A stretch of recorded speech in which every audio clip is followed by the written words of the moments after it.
After living roughly 50,000 years on the Australian soil, cut off of the rest of the globe, on the 18th January 1788, the Aboriginal people see their lives transformed into constant mournings and great ordeals. The first settlements, commanded by Captain Arthur Phillip, first see the light in Camp Cove on the 26th of January 1788. The most immediate consequence of British settlement was a wave of European epidemic diseases such as chickenpox, smallpox, influenza, and measles. The worst hit communities were the ones with the greatest population densities, the Aborigines. The second consequence of British settlement was appropriation of land and water resources. The settlers thought that Aboriginal Australians were nomads with no concept of land ownership who could be driven off their land.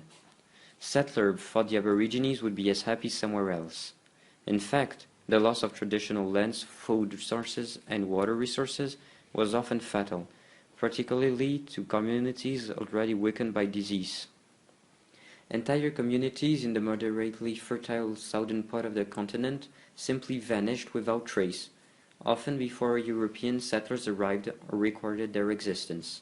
Even though the numbers in the administrator's report aren't very accurate, it is safe to say that more or less 50,000 children were removed from their parents between 1910 and 1970. This represents between 10 and 30% of the Aboriginal children at that time. Ever since the British first invaded Australia, the Aboriginal people have had their land stolen from them or destroyed. It is important to notice that the land in the Aboriginal culture represented everything. They worshipped Mother Nature. Therefore, this act meant a lot to them. The consequences of this inequality can be clearly seen nowadays. Some indigenous people live at the same level of poverty as the poorest people in Africa and Asia, according to the Secretary General of Amnesty International. The consequences of the stolen generation can be also seen today in the poor healthcare state of indigenous people. Because of their appalling living condition, the Aborigines were doomed to a short life expectancy. Indeed, indigenous men usually lived 11 years less than non-indigenous men. At the time, children were also removed from their parents before the age of 11. This usually led to depression and difficulties in parenting the next generation, according to the Bringing the Home report. Some of them even suffered from major trauma illness, neglection, and abuse. Several measures were taken by the government in order to apologize to the stolen generation. The Australian Prime Minister, Mr. Rudd, made an eloquent and powerful statement in the apology on the 13th February 2008.